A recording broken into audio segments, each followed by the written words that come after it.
Bonjour à tous, bonjour à toutes. Ceci est un podcast tricot. Je suis Cordélia Vore sur cette chaîne YouTube, Vore Tricot sur Instagram et Cordélia Vore sur Ravelry. Ceci est mon podcast numéro 13 de 2025. J'espère que vous allez bien. Aujourd'hui, on va parler de tricot. Je vais vous emmener sur ma planète.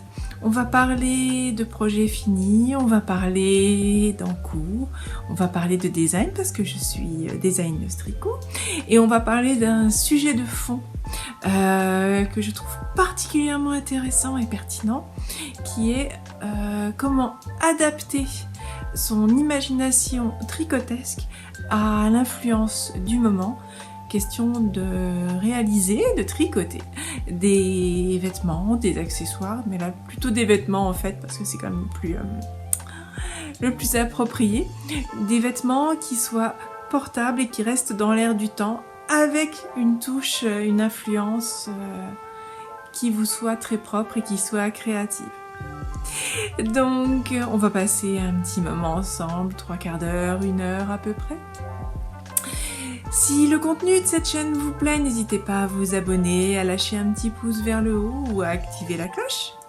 Et à activer la cloche, question d'être informé des nouveaux podcasts que je sors. Et écoutez, je voulais vraiment vous remercier grandement. Ces derniers temps, je refais des podcasts. C'est récent que j'en refasse avec une certaine régularité, à peu près hebdomadaire. J'essaye de rester sur ce rendez-vous du vendredi à 20h.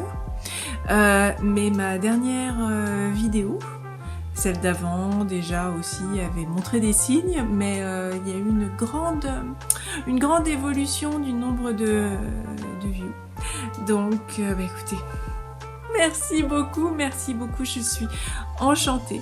Je suis enchantée que ce que je vous raconte dans mes podcasts tricot vous plaise. Donc, merci. Alors, prenez votre tasse, comme moi, ou votre verre, ou autre chose, et installez-vous confortablement et douillettement. Là, ça va être... cosy et quand même un petit peu fouillé comme sujet. Ici, on parle tricot. Première partie. Je vais vous parler tout de suite donc de projet fini parce que j'en ai un et vous savez que c'est pas toutes les semaines que j'en ai un. Donc je vous le montre tout de suite. Une petite goutte de café.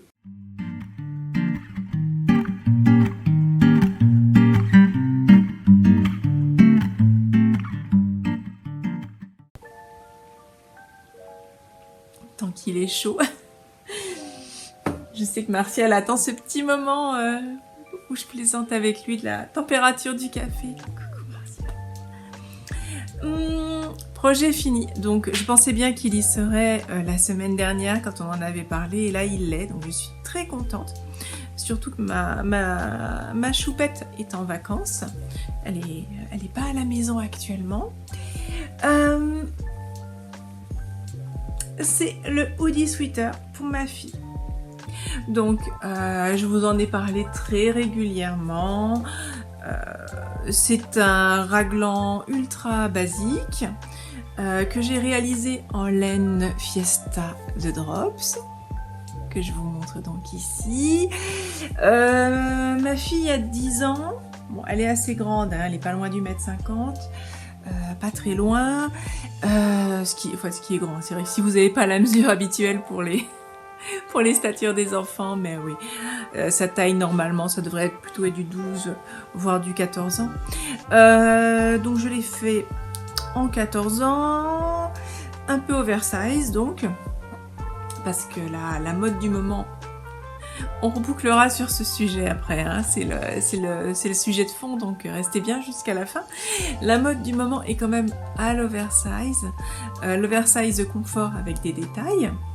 Donc dans ce cadre-là, je lui ai fait oversize avec donc une capuche, parce qu'elle avait envie d'un hoodie à capuche. Ça m'a permis d'auto-tester ma capuche et je suis franchement contente. Alors j'avais pas trop peur, hein, mais en fait, bon bah là je peux pas vous montrer, mais quand elle le pose délicatement sans la capuche, vous avez cette partie colle ici qui arrive là, sans du tout mouler, hein, sans que ça lui serre le cou, mais qui arrive ici. Vous avez cette partie là qui se, parce que la capuche est assez grande quand même, hein, c'est pas une capuche. C'est pas une capuche où on a l'impression qu'elle a un, je sais pas, un petit truc tout fin sur la tête. Là, non, c'est vraiment une capuche. C'est vraiment une capuche qui se déploie joliment. Donc elle a ceci sur sa tête et quand elle le rabat à l'arrière, ça fait un petit côté col-châle en fait. Donc un peu gracieux, un peu oui, c'est esthétique quoi. Ça fait pas suite avec une capuche pour dire que c'est un suite à capuche, et de toute façon comme on la mettra pas, c'est suite à capuche. On voit que ça fait vraiment et puis ici ça couvre un petit peu là, donc il est super bien. Je lui ai fini ses manches. Alors les manches on en avait parlé aussi, je vous explique l'astuce. Comme il est trop grand pour elle, clairement, un petit peu. C'est oversize, ok. Les manches sont assez grandes, mais j'ai fait un point réversible, un point de fausse côte anglaise. Donc là, avec un Jenny's Surprisingly Stretchy Bind Off, donc c'est un rabattage super élastique. Donc voilà, c'est le rabattage à chaussettes. C'est le rabattage que moi j'aime bien pour les cols, parce que comme ça on n'est pas enquiquiné avec le passage de tête ou que ça serre trop. Enfin, après ça dépend de ce qu'on veut, mais c'est un bon rabattage je trouve, dans certains cas de figure. Donc elle peut le porter comme ça marche, hop, ça marche aussi, c'est esthétique. Et puis à la fin elle pourra le porter comme ça sans que j'ai à revenir dessus. Bon, s'il faut je réagrandirai les manches, hein, c'est pas un souci, il me restera un petit peu de laine, mais un vêtement porté, la laine qui ne l'a pas été, enfin bon voilà, il y aura une démarcation. Donc on verra la durabilité dans le temps. Ici donc j'ai fait aussi cette fausse côte anglaise, qui est un point que j'aime beaucoup. Je vous en ai déjà parlé dans des précédents podcasts, mais c'est vraiment un point que j'aime beaucoup. Donc il n'est pas encore lavé bloqué, je vais le faire tout à l'heure. Pareil, fausse côte anglaise dans le bas, donc avec le côté bien splouch typique de la fausse côte anglaise que j'aime tant, donc le Woody Sweater. Je pense le publier très rapidement, très rapidement. Voilà. Alors, la laine. La laine, c'est la Fiesta de Drops, coloris pépite arc-en-ciel. Je bouge un tout petit peu la caméra. Coloris pépite arc-en-ciel, je crois que c'est la numéro 14. Actuellement, j'ai envie de dire, si vous suivez des podcasts tricot, vous n'avez pas pu passer à côté. Il y en a partout. Je crois que c'est leur succès, leur gros succès laineux actuel. Enfin, dans la Fiesta en tout cas.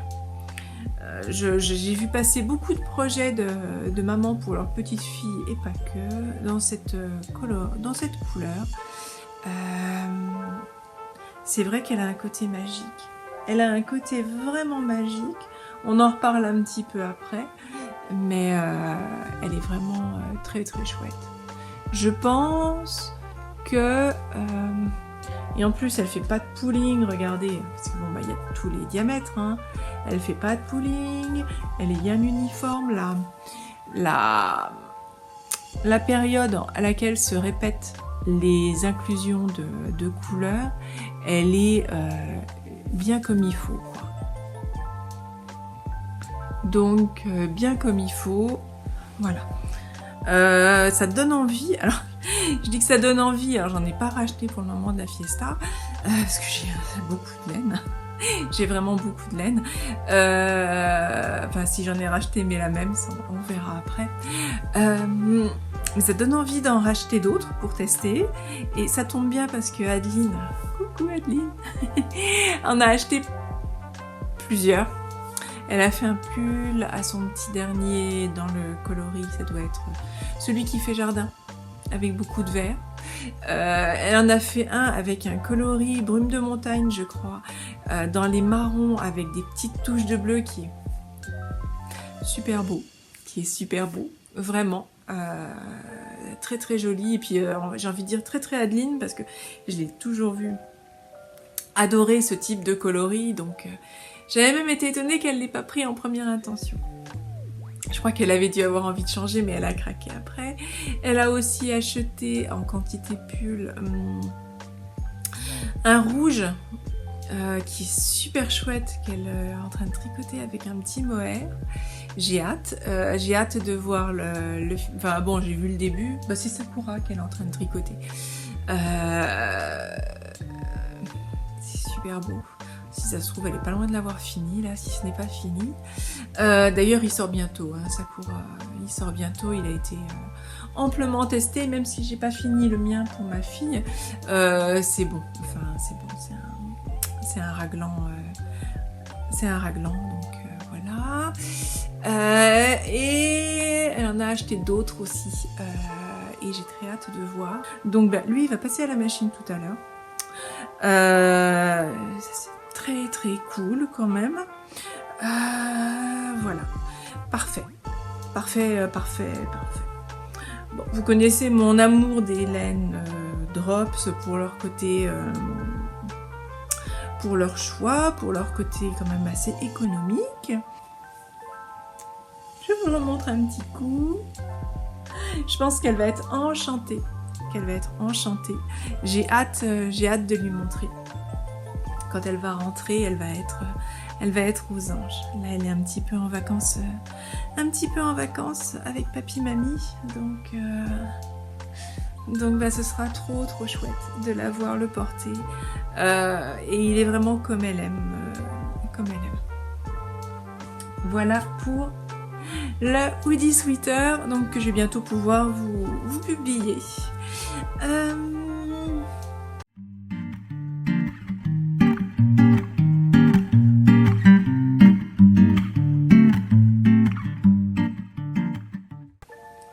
Projet en cours. Alors j'en ai bien sûr plein.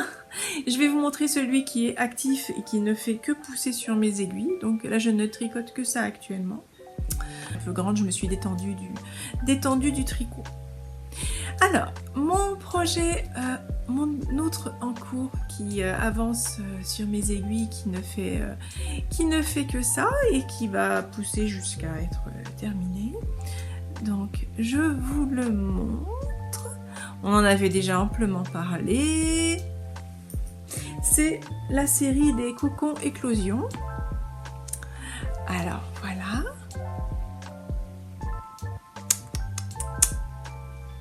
Voilà. Alors, la demande, c'était que le col soit assez large. Là, je pense qu'on y est. Hein, voilà. On y est, sachant qu'il n'est pas bloqué. Il a un petit point de semis. J'ai des testeuses qui le réalisent. Et si vous avez envie de le tester, call me. Dada. Voilà. Hop.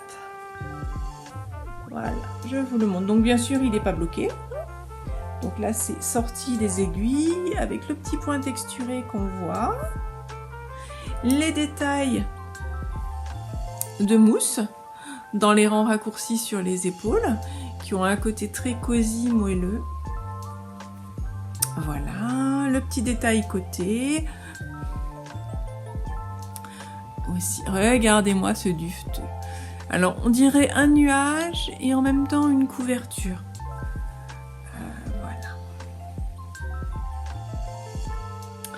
Alors, il aura les manches ballon. Et je l'ai fait en point de blé. Alors, attendez. Hop. Hop. Voilà. Que vous le voyez quand même. Voilà les manches. Donc une fois bloqué ici, ça va se redétendre comme il faut. Voilà, avec la texture du point de blé, la fameuse. Je pense que vous savez que j'aime le point de blé. Donc voilà, il va réduire assez drastiquement, donc ça va être une belle forme ballon, très actuelle et très moelleuse, texturée, donc c'est un mélange sur les textures, hein. Texture en droit en vert. Vous voyez là, on verra la manche. Hop, c'est marqué et retexture. Voilà, et retexture. Je le tricote pour une personne chère à mon cœur, mais qui est plus grande que moi. Donc il est plus, voilà, comme sensiblement plus grande que moi. Je fais la taille moyenne. Enfin, je fais une stature moyenne. Donc forcément, j'ai prévu un petit peu plus long. Il n'est pas bloqué, donc il va certainement se détendre un petit peu. Il est donc en fiesta, sur laquelle j'ai rajouté, donc la même que tout à l'heure, du mohair citronnade. Alors là, il pleut, il a plu terrible. Donc c'est gris. Vous voyez peut-être pas très bien. Bon, c'est citronnade, hein, c'est un jaune vraiment. Là, il paraît peut-être plus clair parce que j'ai mis des éclairages supplémentaires pour que vous voyez mieux. Le rose est pas mal réaliste. Le jaune, moins. Même si c'est pas très éloigné, il est un petit peu plus intense, un peu moins blanc. Et donc, comme vous le voyez, ça nuance quand même la couleur. Ça fait un très joli halo jaune. Il y a un côté féerique, un côté irisé, je trouve. Sirène, en étant juvénile. Ça va bien matcher avec le sujet qu'on va avoir tout à l'heure en sujet de fond. Voilà. Donc, écoutez, manche 1. J'espère ne pas être short en citronnade. Sinon, cette association de fiesta, ça aura été le projet, la laine du short en... je leur ferai une commande sinon de Kit Silk. Mais il faut que je me dépêche à quantifier parce qu'elle est en promo actuellement. Donc ce serait intéressant de bénéficier de la promo si je dois racheter une pelote. Je regarderai là chez Kalidou parce qu'ils font les frais de port super réduits quand c'est une pelote. Donc c'est quand même sympa. C'est quand même sympa. Voilà. En espérant ne pas craquer pour plus de laine. Donc voilà la série des cocons ultra moelleux, ultra doux et aussi ultra dans l'air du temps. Hop. Hop. Et là, il reste vraiment à côté parce que c'est le tricot actuel. Voilà. C'est le tricot actuel et je passerai dedans mon petit reste de... le petit reste de laine de ma fille. Donc ça, c'est mon encours. L'encours d'après, une fois qu'il y a, parce que j'ai 2 manches à faire, hein, même si elles sont ballons, donc assez larges, avec un point texturé, donc qui par définition prend plus de temps que des manches fitées, ça va quand même normalement être assez rapide. Le projet d'après que je voudrais terminer, et celui d'encore après que je voudrais terminer, ce sont... Alors, oui, il y a celui-ci, mais je vais vous montrer l'autre avant. C'est le cal de cet été. Le cal de cet été. Je voudrais le terminer. Surtout qu'il il est en cours de test, mais bon, franchement, ça se passe bien. Les tests sont dessus. Voilà, il est à capuche ou sans capuche, comme on préfère. C'est Montmartre. Alors, pour Montmartre, je vous ai emmené dans une inspiration parisienne. Promenade au petit matin dans les rues de la capitale, dans le quartier de Montmartre, avec cette luminosité chaleureuse, cette ambiance typique de Paris, qui est une ville de détails, avec un mélange un petit peu bohème et un mélange aussi très historique. Donc bon, là je vais pas vous faire un éloge de la capitale et de Montmartre et de son quartier artiste au niveau du Sacré-Cœur. En tout cas, c'était l'inspiration qui m'a guidée, et je vous mettrai ici ou ici des visuels sur le sujet. Il y aura une musique de fond aussi qui va ambiancer. J'ai vu que vous appréciez d'ailleurs les musiques de fond. Alors merci beaucoup, je suis ravie que ça vous plaise, et donc j'en mettrai systématiquement pour accompagner avec un fond sonore bas, hein. Je veux dire, faut pas que ça couvre non plus la voix, mais que ça accompagne le moment de détente où on discute de sujets de fond, de sujets de tricot, et puis blabla les nœuds plus légers. Donc voilà, le cal de cet été. Donc le cal de cet été que je suis en train de tricoter en aiguille 6. Donc ça va pousser vite, hein. Il a un échantillon. Là, celui-ci, 15 ou 16 mailles. Donc ça va pousser vite, hein, franchement. Voilà. Initialement, je voulais le faire à capuche. Je pense que je le ferai à capuche, mais ce sera en fonction. Je me donne le choix de changer d'avis. De toute façon, voilà. Il sera publié avec la capuche, et il y aura des réalisations aussi à capuche. Ça va dépendre aussi de là. Voilà. Alors, les laines. Holzgarn Jacinthe. Un violet très joli, très subtil. Holzgarn Sweet Pea. C'est de la super soft. Une couleur extraordinairement belle, que Thibaut adore aussi. Coucou Thibaut. Thibaut de Tricostérone. Coucou. C'est une couleur dont on parle souvent avec Thibaut. C'est bête, mais on parle de notre amour pour la couleur Sweet Pea, qui est franchement très jolie. Vous avez la Damasque, qui est celle-ci. Qui est plus lumineuse. Voilà, ça va bien avec la Hiver. Là, c'est de la Kit Silk de Drops, hein. Qui est celle-ci en un petit peu plus lumineux et foncé.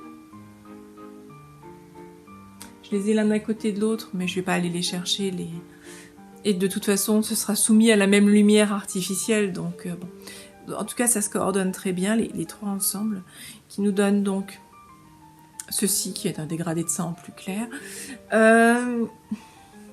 qui est un peu chiné. On voit toutes les nuances, tout en conservant une pâte qui fait unie. Donc la Holzgarn, c'est une laine de détail. Ça fait partie des raisons pour lesquelles je l'adore. Son côté économique, écologique, parce que naturel, laine locale, qui sont, c'est du mouton Shetland et du mérinos d'Australie aussi, ils ont mélangé, mais ils valorisent à 50% la laine européenne locale. Elle est lavée juste ce qu'il faut, elle est encore dans l'huile de filage. C'était Florence, coucou Florence de Laine Delphine, qui m'avait expliqué la différence. Voilà, parce que je disais qu'elle était en soin. Non, non, elle est en laine de filage. Voilà. Sinon, ce serait pas la même odeur. Mais bon, malgré tout, on sent qu'elle a été peu lavée, peu traitée. Enfin, laver ce qu'il faut, hein, voilà, pour être utilisée. Et le fait de la laver une fois que le tricot est terminé, ou avant si vous préférez, mais bon, ça suppose de mettre en écheveau.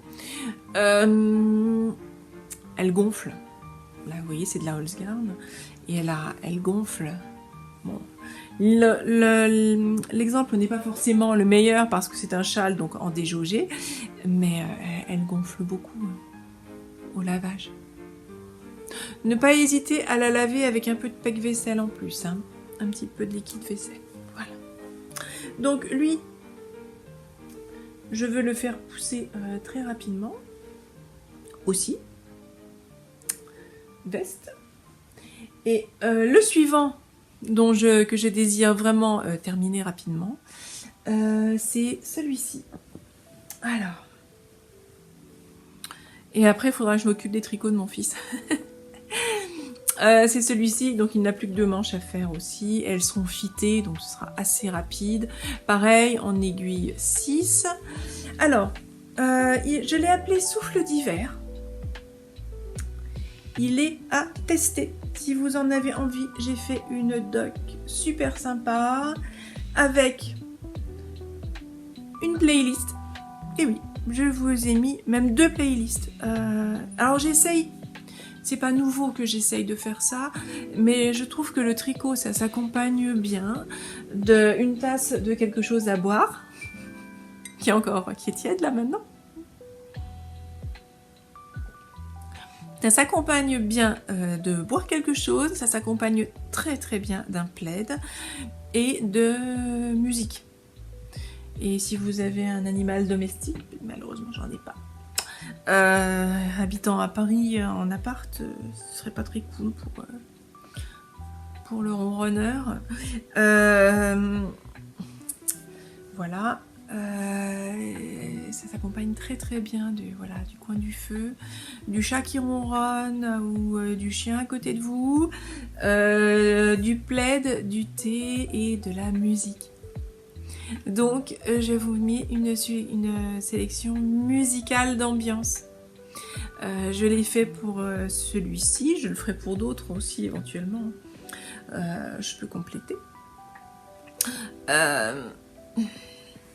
Donc il s'appelle Souffle d'hiver. Pourquoi est-ce que je l'ai appelé comme ça? Parce qu'il a un côté très classique, très moelleux, très confortable, très cosy. Avec... là c'est quand même une belle laine. Hein. J'ai mélangé du yak avec du mérinos et un fil de Holzgarn pour avoir un échantillon un peu plus gros. Et pour que ça se tienne bien quand même. Et c'est vraiment très très chouette avec un motif de tissage. Il a un côté classicisme anglais un petit peu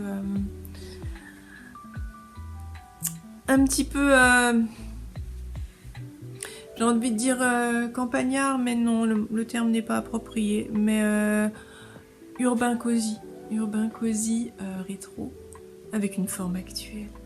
Donc lui je voudrais le terminer. J'ai plus assez de ce yak. Donc les manches elles seront légèrement contrastantes en super soft. Je ne l'ai pas à côté de moi tout de suite. Mais en super soft coloris truffle. En triple. Pour avoir cet échantillon. Voilà, ça ira assez vite et j'ai envie de le terminer. Parce que je sens que ça va être un gros doudou aussi. Et donc ça me fera donc 2 vestes pour l'automne. Ce sera très bien en plus de celles que je mets tout le temps. Vous avez dû me voir en plusieurs podcasts avec. Là je l'ai pas à côté de moi. Que j'ai faite pareil en Holzgarn avec raglan, avec col châle et avec un petit peu de torsade. Donc lui il y passera rapidement. Voilà. Donc sortira bientôt le Woody raglan. Sortira bientôt aussi autre chose que je vais vous montrer. Par contre, si vous voulez bien, avant que je le sorte, j'ai réalisé le bonnet. Enfin, j'ai réalisé, oui, il est réalisé, vous l'avez là sous vos yeux. Mais je l'ai rédigé. Donc ça c'est le bonnet, hein, tout à fait. Un bonnet tout à fait bonnet. Vous verrez. Par contre, j'ai mis 2 variantes du bonnet. Alors, le bonnet, voici la hoodie scarf. Là, il a été testé, là c'est bon. Hein. Là c'est bon, il y a 3 tailles. Avec assez peu de différence entre les tailles. Ça c'est la taille intermédiaire du milieu. Donc, c'est sonate en perles de laine. C'est comme ça que je l'ai appelé. Vous voyez, c'est très joli. Les versions de test sont super chouettes. Voilà. Il est très beau. Les mitaines associées qui ont été testées. Voilà. Je peux vous les mettre. Je peux vous les passer facilement. Voilà. Alors moi, j'ai d'assez grandes mains. Là, je les ai faites assez courtes, mais c'est volontaire, hein, pour pouvoir taper au clavier et tout ça quand je suis... Voilà. Si j'ai des petites douleurs au poignet aussi, liées à ma pratique intensive du tricot. Voilà, donc... et puis le bonnet, qui... je vais pas le mettre parce que... je me suis peignée quand même, mais... voilà, donc... J'ai fait 2 variantes, c'est-à-dire que le point ici peut être... remplacé par celui-là. Donc exactement le même point que ça. Ou alors avec un petit peu de... de côte-torse pour associer à ça. Mais j'ai envie de dire, à la limite, ça fait comme ça 2 variantes. Mais non, on voit le... Voilà. Non. Comme vous voulez. Mais les explications sont avec l'arrière en jersey. Les explications sont avec l'arrière en jersey. Voici, voici. Avant de le publier, j'aimerais bien un petit peu plus de tests sur le bonnet. Ce serait... voilà. Ce serait cool, même s'il n'y a rien de, vraiment rien d'extravagant. Hein. Je vous explique comment faire une couronne en texturé. Jusqu'au bon nombre de mailles, il n'y a vraiment rien de... Je vous ai rédigé ça, quoi, mais il n'y a rien de... Il n'y a rien d'extravagant. On le commence du dessus. J'aime bien commencer du dessus. En fait, j'aime bien le top-down d'une manière générale, parce qu'on peut essayer, on voit ce que ça donne. J'aime bien le côté rectangulaire aussi, le côté carré, pardon. Le carré que ça forme, voilà. Bah dites-moi, faites-moi un coucou si vous avez envie de tester. Voilà. Et je le publierai de toute façon très bientôt. Très très bientôt. Donc sonate en perles de laine avec la playlist. Je vous ai mis... je ne pouvais pas faire autrement que de vous mettre la sonate, la Moonlight Sonata de Beethoven. Voilà. Et normalement, si j'ai bien fait mon montage, elle est en train de passer là en fond sonore. Elle est... Bon, tout le monde la connaît, mais cette musique est magnifique. Donc pourquoi s'en priver? Et pourquoi se priver de tricoter son patron en même temps qu'on écoute un petit morceau si on en a envie, bien sûr. Alors... ce modèle sonate en perles de laine que je vous ai montré, il a un côté baroque rococo. Je m'en suis rendu compte en le tricotant. Donc ça, on en avait déjà parlé. Et puis, quelque part, ça ouvre le sujet d'après, le sujet de fond. Écoutez, enfin, ce sujet sera vraiment intéressant. J'ai passé du temps à me documenter pour en parler, en fait à réfléchir dessus.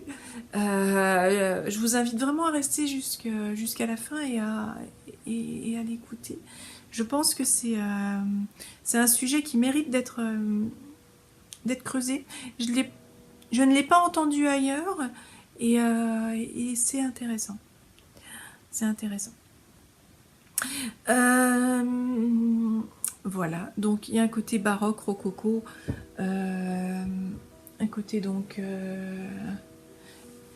16e, 17e, même 18e siècle, fin 16e, hein, 17e, 18e siècle, un côté roi soleil, un côté fronde en fait, un côté historiquement très chargé, avec qui s'harmonise, qui est contemporain de la musique de Bach, et puis d'autres aussi, hein, comme Albinoni, et puis d'autres aussi comme Albinoni par exemple, Vivaldi, voilà, tous ces créateurs, oui, tous ces compositeurs baroques, et puis tout le style de l'époque, toute cette opulence. Toute cette opulence qu'on voit ici à travers cette charge importante de motifs baroques et qui est à mon sens très très belle, très très belle. Et le sujet de tout à l'heure, je vais vous expliquer notamment comment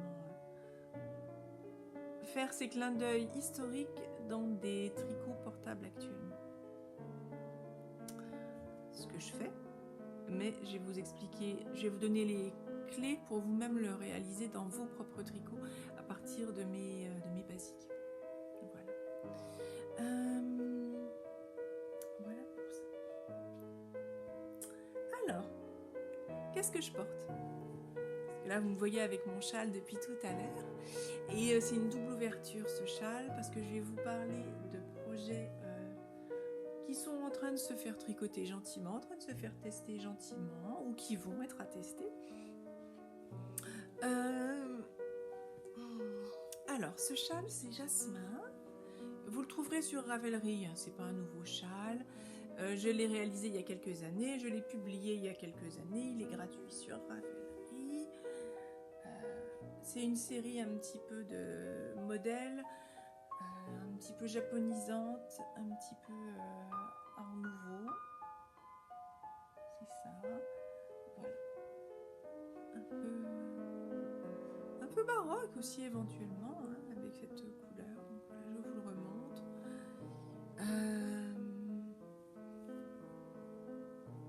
Alors vous le trouverez sur Ravelry, mais normalement la photo, c'est pas celui-ci. Alors la photo de celui-ci y est bien sûr, mais c'est celui d'Alexandra, Alex62. Coucou Alexandra. Qui est en image, elle l'avait tricoté en rose ou en corail, une super soft, voilà. Il me semble, là, de mémoire. Voilà. Donc, bah écoutez, si ce châle vous plaît, n'hésitez pas. Il est gratuit, il est sur Ravelry, il y a tout dedans pour le tricoter. Ça va très bien se passer. Ça va très bien se passer si vous avez envie de le tricoter.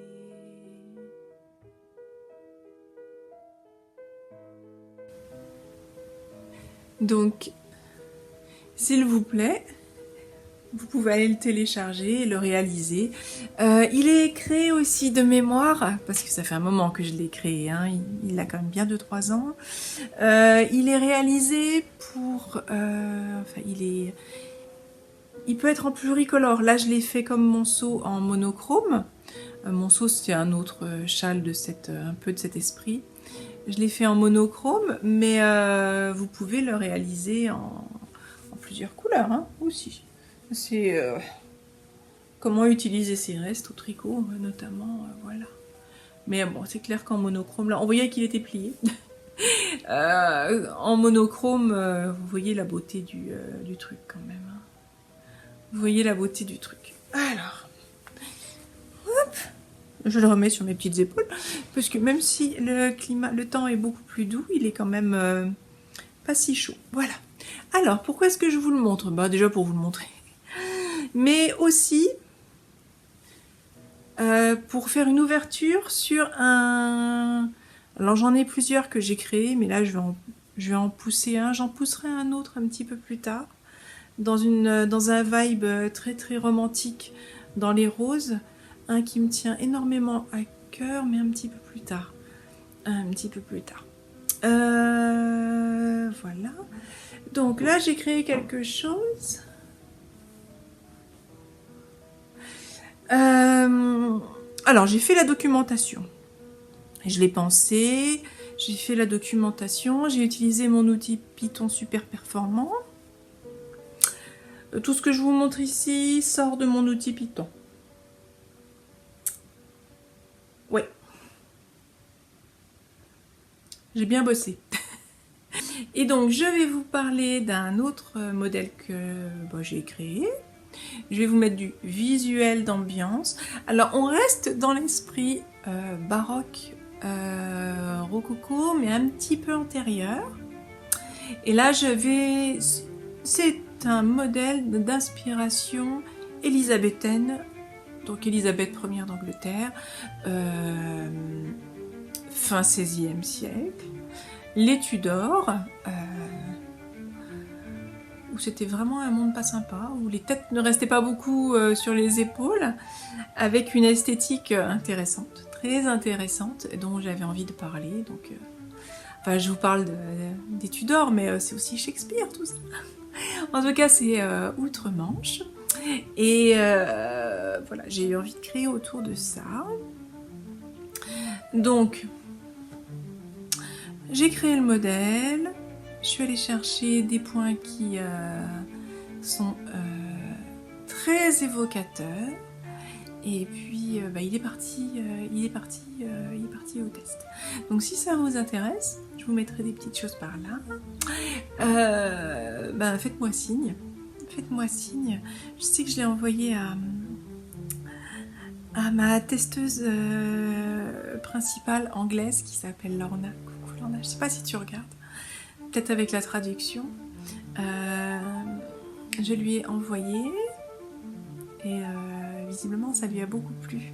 Donc j'ai hâte de voir. Je sais que c'est quelque chose qui va lui plaire à Lorna parce qu'elle m'a tricoté des modèles les plus travaillés, les plus dentelés que j'ai proposés. Donc voilà. Lorna, je sais que ça va lui plaire. Enfin, je le pressens. Dont le Flamme Bloom d'ailleurs que je pourrais vous publier bientôt. Qui est un modèle en dentelle. Je lui demanderai si je peux mettre la photo de sa réalisation.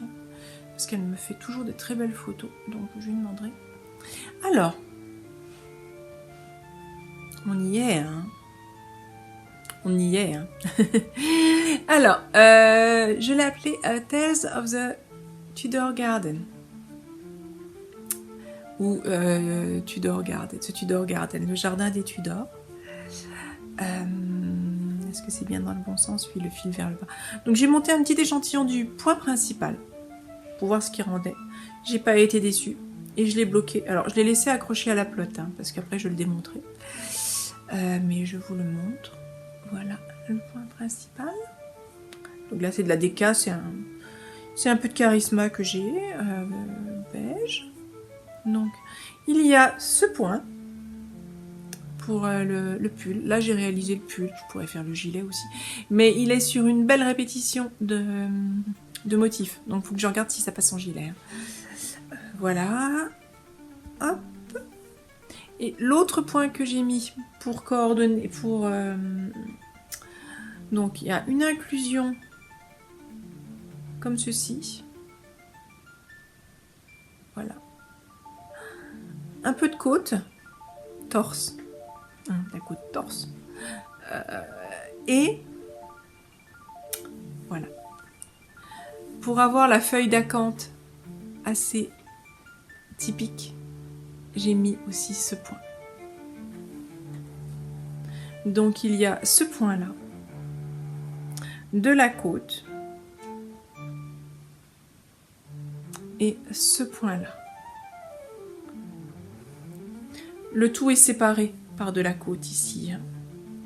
Voilà. Ouvragé sur le dessus.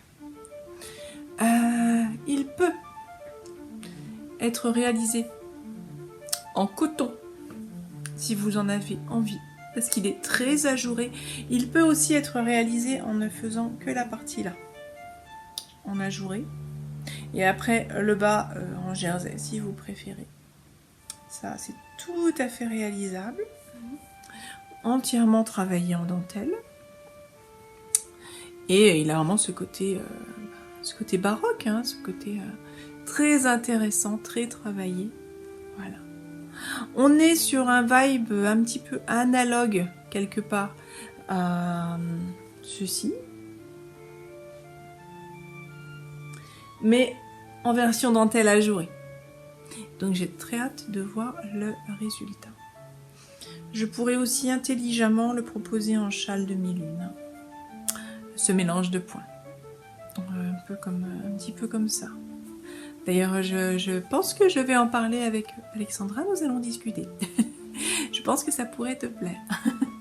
Voilà. Donc,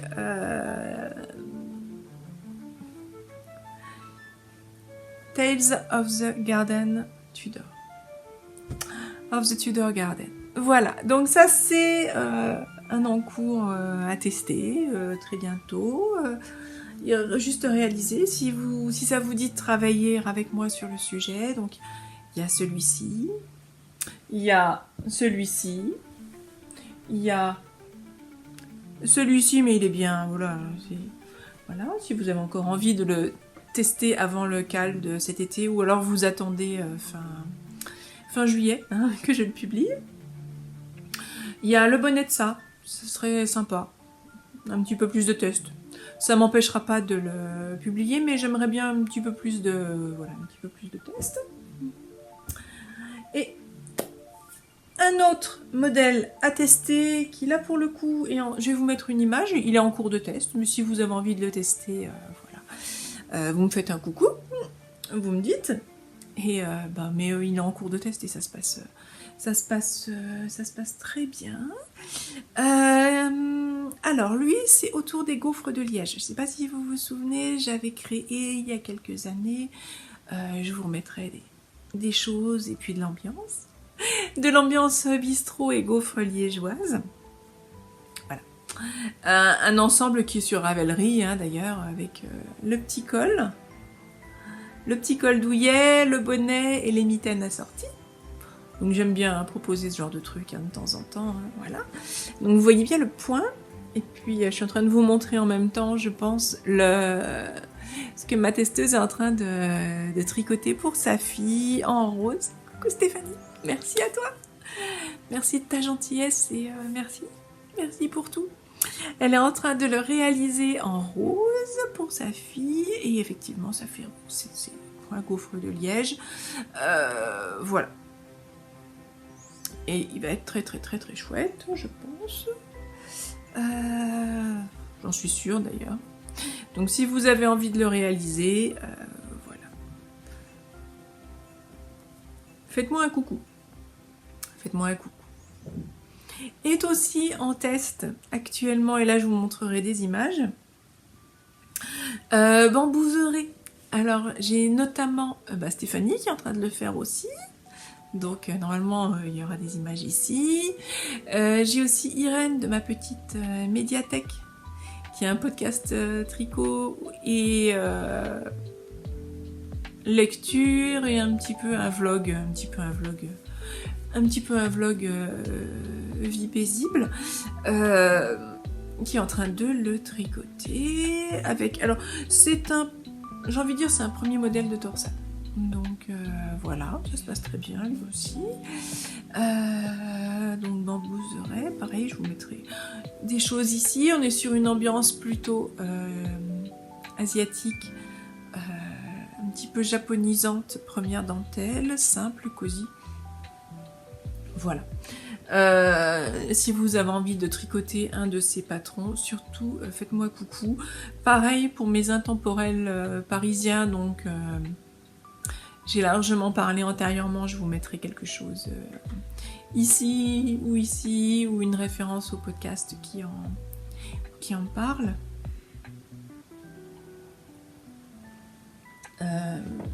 C'est avec plaisir que je vous enverrai la documentation. Il y a un raglan, un bottom-up tout simple, drop shoulder mais top-down, pardon, et un yoke en version les plus basiques, ou en version, j'ai des petits poils, petites fibres, ou en version inspiration de pavé parisien, de toiture parisienne, et inspiration coupole des grands magasins. Je vous mettrai un petit peu des choses sur le sujet. Au moins la coupole est magnifique. Là j'ai Myriam qui est en train de le tricoter et c'est super joli. Je suis ravie. Vraiment là, je pensais bien que ce serait beau, mais c'est vraiment beau et c'est vraiment simple. Tout pour lui. Hein. Vraiment beau, vraiment simple, et voilà, parce que c'est du point endroit en vert, un petit peu d'augmentation, des choses les plus simples qui soient. Donc j'attends vos retours là pour cet e-book. J'attends vos retours. Et puis maintenant, écoutez, je regarde, on va pouvoir parler du sujet de fond, qui est comment tricoter des modèles avec des inspirations super variées et qui soient quand même dans l'air du temps. Comment oser laisser exprimer sa créativité et créer quelque chose à partir de ça, qui soit actuel, qui soit vraiment dans l'air du temps, qui soit pas décalé si vous n'avez pas envie d'être décalé, parce que sinon vous pouvez aussi. Je vais vous donner enfin des clés créatives, des clés de lecture pour comprendre votre environnement modesque actuel et pouvoir créer en association avec lui.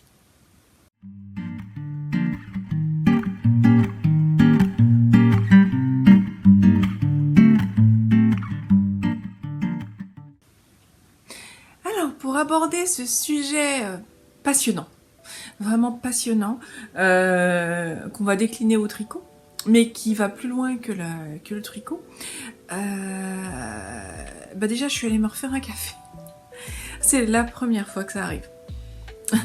Je suis allée me refaire un café, j'ai mis en pause et je suis allée me refaire un café.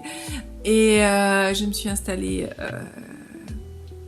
vraiment confortablement. J'ai un petit peu rebrainstormé à l'intérieur de moi-même sur les sujets que j'ai creusés ces derniers temps, qui sont des sujets de fond qui m'intéressent. Et puis on va pouvoir en parler ensemble. Alors, tout d'abord, pour comprendre un petit peu ce dont on va parler, il est intéressant de savoir comment fonctionne de base le style de la mode. Alors, savoir comment fonctionne le cycle de la mode. Le cycle de la mode, c'est qu'un sujet qui est très intéressant. Je vais vous parler je vais vous mettre une petite référence par là à une chaîne qui est tenue par une jeune femme qui s'appelle sur les réseaux Fashion Quiche et qui est extrêmement intéressante quand elle parle de mode. Mais c'est assez, comment dirais-je, c'est très intéressant, c'est très fouillé et même c'est très perché. C'est très perché, il y a beaucoup de références fashion pointues et aussi de références que j'affectionne plus, qui sont de la sociologie. En tout cas, il y a une immense culture générale et beaucoup de finesse et d'acuité dans ses analyses et je pense que cette demoiselle doit passer vraiment beaucoup de temps sur ces sujets et je lui prédis un très bel avenir intellectuel, universitaire à venir pour parler de ces sujets sociologiques et de ces sujets mode. Elle a réussi à faire le parallèle entre les deux. Donc on va faire beaucoup plus modeste et je vais vous parler un petit peu du cycle de la mode, comment ça se passe. Et ça se passe toujours de la même façon, c'est quelque chose qu'il faut conscientiser. Tout d'abord, tout en haut de la pyramide, il y a les élites qui créent d'une façon artistique et qui portent de la mode, des vêtements ultra exclusifs. À ce stade de création, on est encore dans quelque chose qui est un petit peu incubateur. C'est-à-dire que les élites, et là je vous parle des élites, c'est la haute couture. La haute couture, essentiellement, crée des vêtements qui sont portés par les élites de ce monde et en tout cas qui sont ensuite rediffusés à travers la mode sur les réseaux sociaux, sur les magazines, la presse spécialisée. Donc ça, c'est au cours du temps, c'est toujours de la même façon. Il y a 50 ans, c'était les magazines de mode. Maintenant, on va avoir beaucoup plus de viralité via les réseaux sociaux comme Instagram, comme TikTok. Et puis, comme toujours, l'officiel de la mode, ou je ne sais trop quel magazine, oui, je connais même pas les noms, qui va être autour de ça. Mais ça commence tout en haut avec ce que portent les élites et les élites économiques, les élites, j'ai envie de dire, intellectuelles économiques, qui sont les consommatrices de ces mouvements. C'est comme ça et voilà, faut en avoir conscience. Donc cette élite consomme de la mode, consomme des tendances. Et à partir de ce moment-là, il y a un retravail qui se forme. parce que ça passe pas directement du podium de la haute couture aux vêtements du bal des débutantes. Hein. Voilà, il y a une redigestion un petit peu de cette mode et commence à se dégager à partir de l'utilisation collective dans cette élite, de l'appropriation collective des vêtements, de haute couture et des influences différentes, mais qui sont quand même essentiellement issues des bureaux de mode. Ça commence à prendre une certaine forme. Cette certaine forme, là, elle va commencer à se diffuser dans la presse ou dans les réseaux de plus en plus. Et il y a une digestion qui se forme. Voilà, il y a une appropriation, il y a une interprétation, il y a une digestion. Donc vous voyez, il y a un travail descendant collectif. C'est en ça que c'est intéressant, parce que c'est vraiment un boulot collectif et complètement... comment dirais-je il y a une part aléatoire. Je sais pas si c'est aléatoire, mais c'est à plusieurs. Hein. Bien compliqué de prédire que ce vêtement-là qu'on a vu chez un couturier trouvera sa déclinaison, comment il sera digéré, comment cette masse de création de contenu, modesque, alors vestimentaire, mais pas que, hein, aussi dans tous les arts du lifestyle, hein, décoration, architecture et autres, mais là, mettons le point de focus sur les vêtements. Il va y avoir une digestion qui va se former, une réappropriation par les élites, donc les stars, des personnes très en vue, comment ils vont la digérer, imprimer leurs pattes, ce travail collectif, et là vous allez voir un mouvement un peu avant-gardiste qui apparaît. Ça y est, il commence à se fixer. Et ensuite ça redescend. Vous allez le voir dans le prêt-à-porter de belle couture, vous allez le voir, voilà, à divers endroits, et ça va commencer à descendre et à se tourner vers la fast fashion. Voilà. En tout cas, être à son apogée avant d'être vraiment entièrement redistribué jusqu'à la fast fashion, mais vous le voyez partout. À ce moment-là, normalement, vous le kidam, qui regarde un petit peu, qui se tient un peu au courant, il a chopé la tendance. Il a chopé la tendance et il voit ce qui se fait à tel ou tel moment. C'est comme ça que ça fonctionne. Et ensuite, ça commence à être vu, revu, revu, revu, repris par la fast fashion de plus en plus. Ça fait un moment qu'on le voit. Et pour se redistinguer à nouveau, les élites vont avoir besoin de renouveler un peu leur tendance. Donc c'est un cycle continu. Et après, la tendance en question, elle retombe dans l'oubli. En tout cas, on en a marre, on ne veut plus la voir. Voilà. Et elle est dans une période ultra creuse, où on ne veut plus la voir, d'une part, mais malgré tout, on la connaît. Et encore quelques années après, un cycle ou deux après, 20, 25 ans, 30 ans, au moins 15 en tout cas, au moins 15. On est en 2025, les fringues de 2010, ouais, non, 20, 25, 30 ans après. On a un revival Yartouké là, hein, le style des années 2000. Au moins 20-25 ans après, 20-25 ans après, il y a un revival et il y a une réappropriation, mais là qui repasse à nouveau par des bureaux de style qui vont se réapproprier certains éléments, pas forcément tous, mais certaines tendances qui vont être plus ou moins visibles. Ils vont se les réapproprier et ils vont les réinsuffler dans leurs nouvelles composantes. C'est comme ça que ça fonctionne, mais pas avant que la première phase est vraiment prise en maturité, parce que 25 ans, voilà, 20-25 ans, c'est vraiment longtemps. On passe de enfant à jeune adulte, à adulte. On passe de 10 à 30 ans, on passe de 25 à 50 ans, donc adulte à jeune adulte à senior, quoi. Enfin, pas encore senior, mais déjà vraiment la pleine maturité. Donc, C'est comme ça que ça fonctionne. Il n'y a pas très longtemps, dans un podcast antérieur, je vous avais montré un achat qu'on avait fait avec ma choupette. Pour rigoler, je vous avais montré ceci. Dans le tricot, le Stitch and Beach Nation. Donc, regardons voir. Et là, ça doit vous sauter aux yeux à quel point c'est plus dans la tendance. Mais il y a un côté fun et ludique. Un côté décalé, il y a un crop top.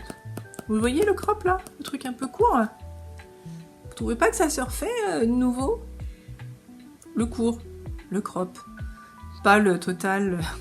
Bon là j'ai peut-être choisi un élément un peu puissant quand même.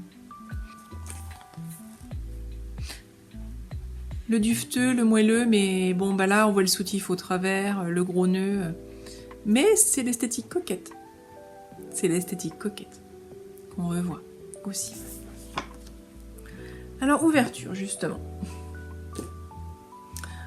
Béa, t'es bien gentille, mais tu me parles de la mode. Ouais. J'ai fait un article il n'y a pas longtemps sur le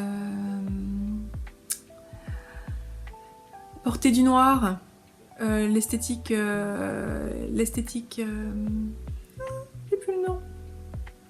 Enfin, comment porter du noir, l'esthétique vieille Angleterre et autres.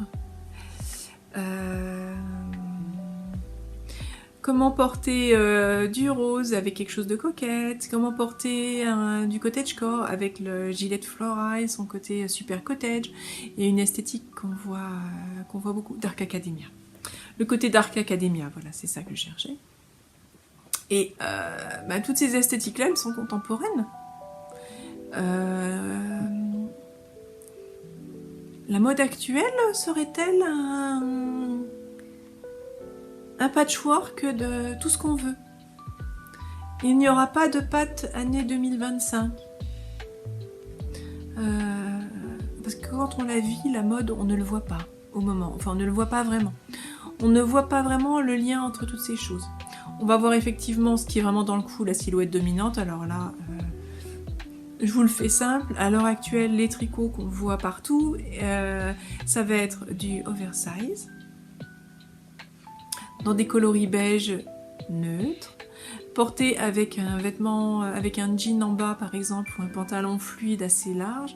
On est vraiment dans le méga confort, méga fluide, mais pas négligé non plus.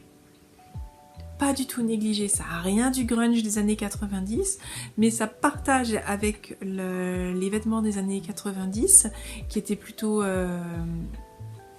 larges et plutôt fluides, ce côté confortable, ce côté cosy. Voilà. Donc, et puis dans mes podcasts, je vous parle de beaucoup de mes inspirations dans tous les sens. Là, tout à l'heure, on a parlé de comment mettre du baroque dans ses vêtements, dans ses pulls, une inspiration parisienne avec un vêtement à torsade, quelque chose d'extrêmement coloré, fantaisie, les cocons ultra moelleux et autres. Comme ça, on se dit, mais quel est le fil conducteur ? Quel est le fil conducteur? Ce podcast, ça s'appelle Les mondes tricotés de Cordélia Avor, effectivement. Je vous parle de plein de choses tricotesques laineuses. Néanmoins, c'est réadaptable, appropriable, et c'est même un conseil que voilà, c'est même une clé de créativité au contexte actuel. Et il ne faut surtout pas s'en priver. On n'est pas dans un podcast tricot cosplay. On est dans un podcast tricot contemporain et actuel. Donc, comment faire? Maintenant, petite rétrospective. Si je considère la mode en général et les courants de mode,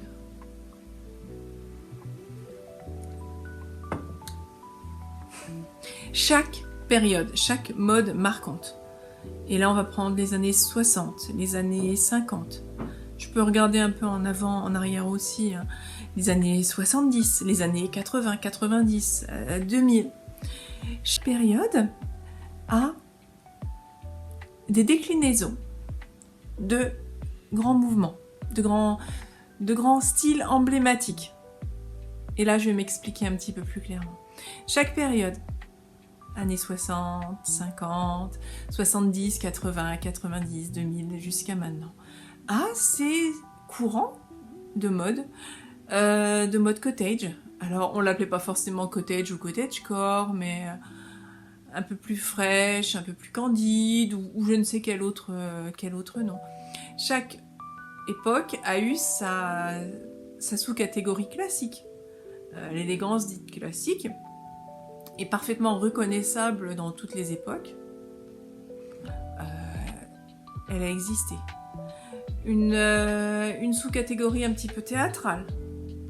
Pensez aux films noirs des années 30, des années 50, avec des héroïnes femmes fatales, elles étaient tout à fait reconnaissables, comme elles sont à l'heure actuelle, tout à fait reconnaissables dans un film où on va vous mettre une héroïne glamour, un héros romantique, un héros candide, une emblème, la jeune fille d'à côté très fraîche, citadine, branchée. Les looks un peu plus dark, un peu plus deep. Les films, là je pense par exemple à Tim Burton, avec un style gothique des années 80, un petit peu à la Cure. C'était tout à fait reconnaissable. Comme le style un petit peu gothique qu'on pouvait voir exprimé dans les années très antérieures dans La famille Addams, Beetlejuice. C'était Beetlejuice. C'était tout à fait reconnaissable. Et aussi, on voit très bien que c'est pas à la même époque que le film a été tourné. L'esthétique Dark Academia actuelle s'inspire, mais n'est pas la même que celle qu'on va pouvoir voir dans le cercle des poètes disparus, par exemple. Et pourtant, c'est le même style sous-jacent, mais interprété à son époque. Et comment ça se fait? Le rétrofuturisme aussi, celui de Star Trek, le futurisme de Star Trek, c'est pas le même que le futurisme Y2K, quoi. Et pourtant, on le reconnaît bien.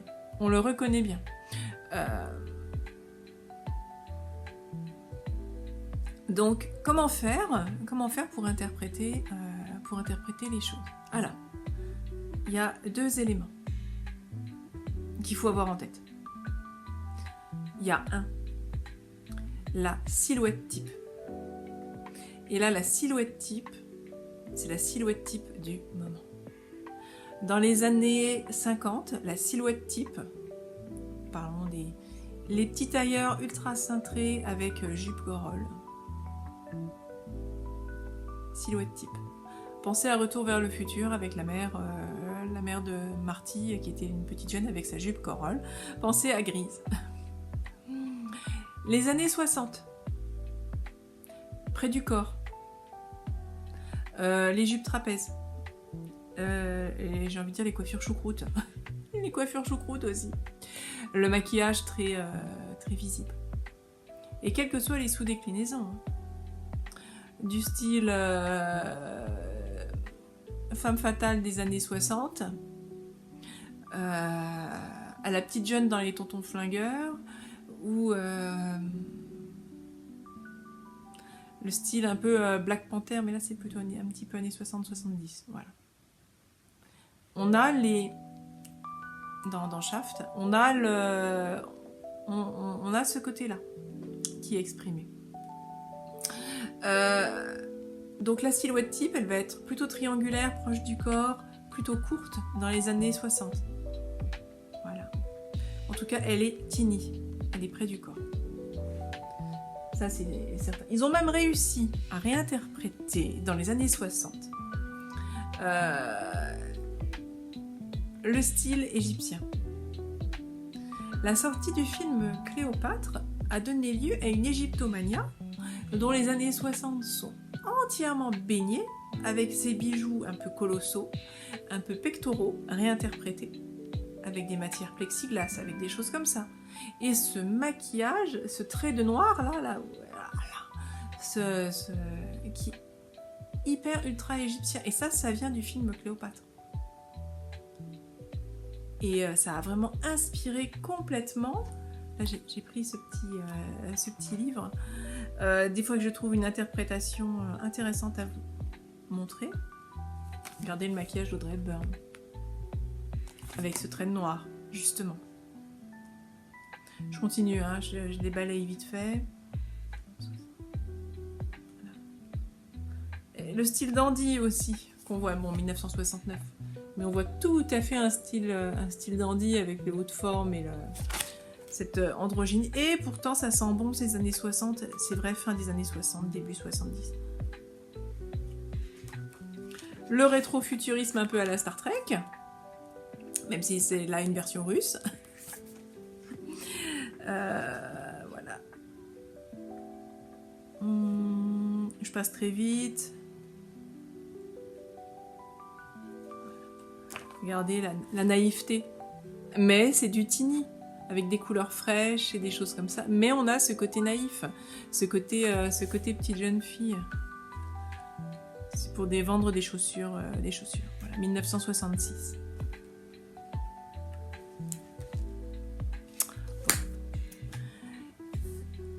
Donc il y a des interprétations de tous les styles. Donc cette silhouette qui est près du corps, extrêmement cintrée, courte, adaptée à un corps jeune. Je reparlerai un tout petit peu après, mais rapidement parce que j'ai pas non plus envie de vous faire un sujet immense. Ce podcast risque déjà d'être long puisqu'on a eu un problème de batterie et ça n'intéressera pas forcément tout le monde. N'hésitez pas à réagir en dessous si vous avez envie de participer, d'en parler, si vous avez vécu cette époque, voilà. Et souvent on s'en rend compte effectivement a posteriori. Donc les années 70, les années 80 avec ces épaulettes ultra larges, cette silhouette cintrée, ce côté power aussi. Les années 90 où on va être sur des choses plus fluides, plus souples, mais désabusées et un peu cyniques. Parce qu'il y a le contexte aussi autour et les innovations technologiques qui sont réinsufflées dans ce cycle de la mode. Donc vous avez la silhouette type, le courant esthétique, la patte, l'œil, effectivement, sur lequel la silhouette type c'est prépondérant, vraiment prépondérant. L'esthétique, avec ses variantes, là elle peut être un petit peu plus mouvante. Et l'utilisation des matières. Dans le contexte aussi. Les matières dans le contexte. Les années 90, c'était quand même la crise. Les boomers. La génération des boomers était adolescente dans les années 60. Aucune génération à l'heure actuelle n'aura imprimé autant sa patte que celle des boomers. Pourquoi ? Parce qu'on a eu une quantité gigantesque de bébés, un boom de la natalité, et la société s'est concentrée autour de toute cette population. Ce qui est logique, c'était la population la plus importante, tous jeunes en même temps, tous enfants en même temps, jeunes en même temps, adultes en même temps. Ils ont eu le pouvoir tous en même temps, c'était vraiment peu distribué. Je suis persuadée intimement que si la mode des années 60 était aussi candide et juvénile, c'était parce que c'était ces corps jeunes de boomers, avec tout ce qui allait avec, et toute cette jeunesse en fait, cette manière de réfléchir, cet optimisme, toutes ces choses-là qui sont tout à fait typiques de la jeunesse, les innovations technologiques et autres. Dans les années 80, ils avaient la quarantaine, 80-90, donc c'était la population qui était en place en fait sur les structures sociétales, qui était en capacité de consommer de la culture, en capacité de consommer tout court. De toute façon, c'était cette population-là, 81, 90, début des années 2000. Et là maintenant, ils sont malheureusement vieillissants. Voilà. c'est logique aussi. Hein, voilà. Et je pense que ça a influencé, alors ça c'est mon avis, je pense que ça a pu influencer aussi les styles vestimentaires, les silhouettes vestimentaires dont nous parlions tout à l'heure, autour de ce corps jeune et adolescent dans les années 60, puis ce corps plutôt puissant, plutôt installé dans la vie, aux commandes dans les années 80-90, d'où ces épaulettes ultra structurées, ce corps qui habille un corps plutôt mature, plutôt installé dans la vie, qui a déjà changé. Voilà. Donc ça c'est pour ce côté, la silhouette type. Donc la silhouette type des années 60, des années 80, début des années 2000, elle était de nouveau très près du corps et très teeny.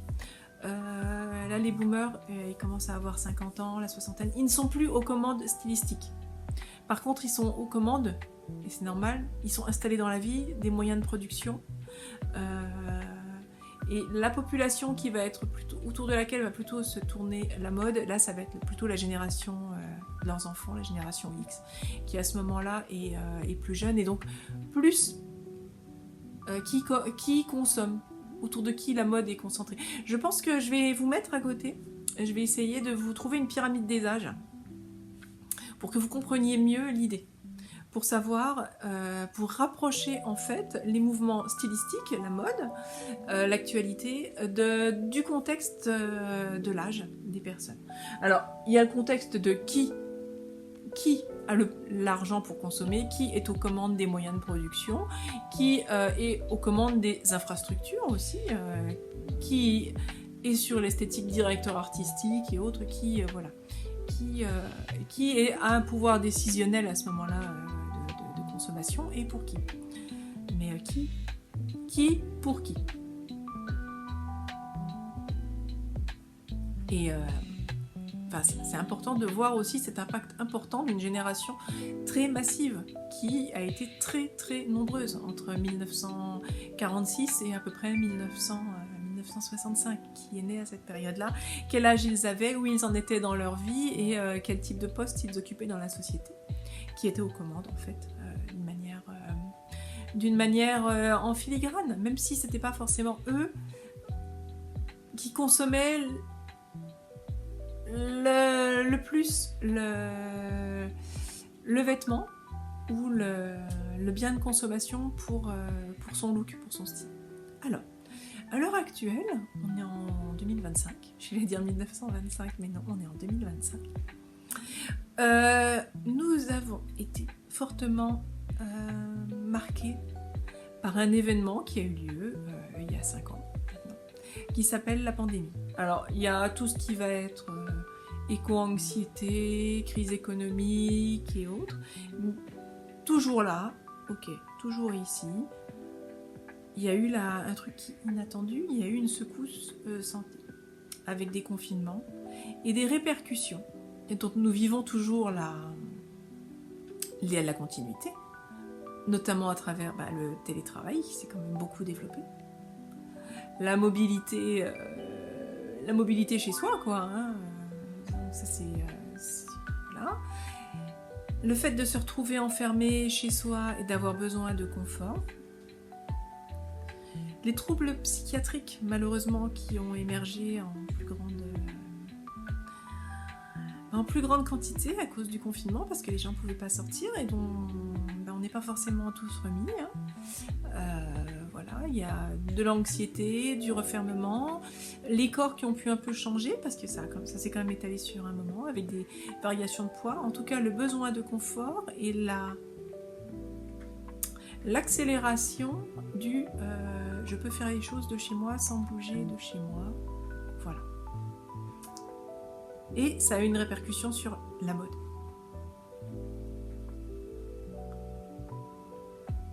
Ça a accéléré quelque chose, une tendance vers le confort. D'où ce qu'on voit à l'heure actuelle, hein, les tricots actuels, ils sont orientés vers plus de confort. Par exemple là, alors les gens ont pris du poids pendant le Covid aussi. mais l'envie d'être confortable dans son pull avec des manches ballons et une belle aisance positive, des matières très douces, comme je vous montre là dans Cocon. Là, ça, à l'heure actuelle, c'est la griffe stylistique des années 2025. Et je le vois tous les jours sur les vêtements des jeunes, notamment. La coupe actuelle, elle va être oversize. Elle me rappelle celle du grunge des années 90, parce que moi là j'étais jeune à ce moment-là, c'est ma génération, voilà. Mais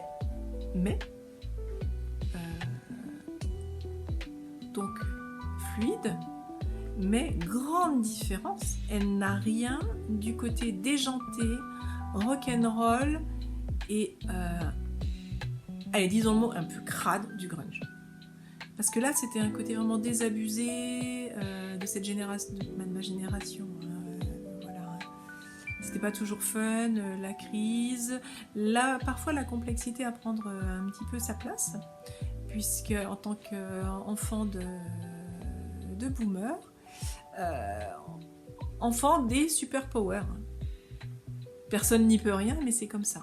D'où ce côté cynique et désabusé de la génération X, qui se retrouve notamment dans l'esthétique grunge, parce que voilà, il fallait être, nous étions dans la suite des boomers qui étaient à leur apogée à ce moment-là, et donc la nécessité de trouver sa place, elle n'était pas forcément simple. Dans les années 60, c'était plus simple, ils étaient en masse gigantesque, les adolescents, donc ça ne pouvait être que plus optimiste. Et puis c'était le cas aussi, c'était les 30 glorieuses après tout. Donc, on retrouve ces looks très fluides, très souples, mais avec un côté raisonné, sage, humble, modeste quelque part, des couleurs douces, faciles, reposantes, zen.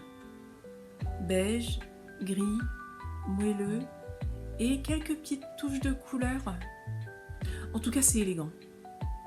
Ça, voilà, la silhouette type, elle est fluide, confortable, mais elle est quand même marquée par une certaine élégance. Il y a un retour du bon goût. Et je dis pas ça parce que c'est contemporain, mais il suffit de regarder le début des années 2000 avec les trucs super teeny que je portais, d'ailleurs moi-même, les trucs très très près du corps et autres.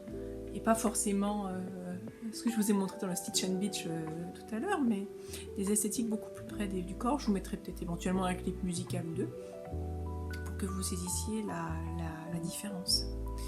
Voilà, on est vraiment sur des choses, des couleurs neutres, des couleurs claires. Et malgré tout, on va avoir une esthétique coquette qui émerge. On va avoir une esthétique cottagecore qui émerge. On va avoir un style dark academia qui émerge. Et puis d'autres esthétiques aussi dont auxquelles je ne pense pas forcément tout de suite, mais qui sont là. Avec un revival Y2K par injection, plus d'accessoires ou de petites choses avec des petites textures tech des années 2000. Mais ça va rester quand même sensiblement différent. Et là, cette esthétique un petit peu plus brillante, lumineuse, on va la voir ici. Texture, soie, couleur. Dans le tricot. Donc, pour être pragmatique, 20 minutes que je parle du sujet à peu près, pour être pragmatique, pour interpréter des vêtements, avec le côté actuel et y insuffler votre créativité qui peut être inspirée d'autres choses. Privilégiez le plus possible la silhouette dominante. Et la silhouette dominante à l'heure actuelle, elle est un peu oversize, confortable, fluide. Il y a quelques années, quand j'ai commencé à faire du tricot, mes intemporels étaient un peu plus cintrés, un peu plus près du corps. C'était pas non plus, ça a toujours été un peu plus classique. Mais mes basiques classiques ont bifurqué vers un peu plus de largeur, et de fluidité pour rester dans l'air du temps. C'est ça la clé en fait pour rester dans l'air du temps et interpréter. Donc là, ce que je vais vous proposer autour de souffle d'hiver, c'est un tout petit peu oversize, un petit peu fluide avec des manches tombantes, en tout cas doux, élégant, confortable. Tout ce que je vous propose va être doux, élégant, confortable, et c'est dans ce cadre-là que c'est dans l'air du temps. Mes éléments ici, là, mon modèle sur les Tudors, on est quand même dans une certaine opulence, hein, romantique. Ça va être très texturé, très travaillé, pas forcément partout, mais dans une silhouette souple, confortable et des couleurs élégantes et douces. Mes éléments autres ont systématiquement cette touche dans l'air du temps. Donc toujours, dès que possible, pour rester dans l'air du temps, voir, repérer quelle est la silhouette actuelle. Voilà. Et quel est le prisme. Et c'est ça qui vous permettra de créer des vêtements, si vous le souhaitez, qui vont avoir de l'originalité, faire vivre votre créativité, sans donner l'impression que c'est du cosplay, quoi. Ou que vous avez ressorti quelque chose de vraiment ancien. Remis au goût du jour, mais avec des rappels créatifs. Voilà ce que je dirais pour conclure. Eh bien, nous avons fait un podcast là, je pense, qui sera assez long. J'espère que ça vous aura plu. N'hésitez pas à vous abonner, à lâcher un petit pouce en l'air, à activer la cloche. N'hésitez pas à commenter en dessous, je suis toujours enchantée. Je suis ravie de voir que ce que je raconte vous plaît, que mes sujets vous intéressent.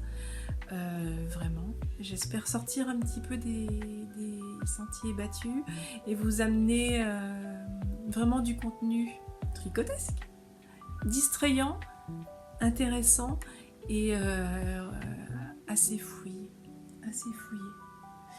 Si vous voulez tester quelque chose, participer avec moi à la diffusion des arts du fil, eh bien n'hésitez surtout pas à me faire un petit message sur Ravelry, sur Instagram, via le blog aussi, hein, parce qu'à partir du moment où vous vous abonnez ou vous laissez un message, vous laissez une adresse mail, donc je suis notifiée et je peux vous recontacter.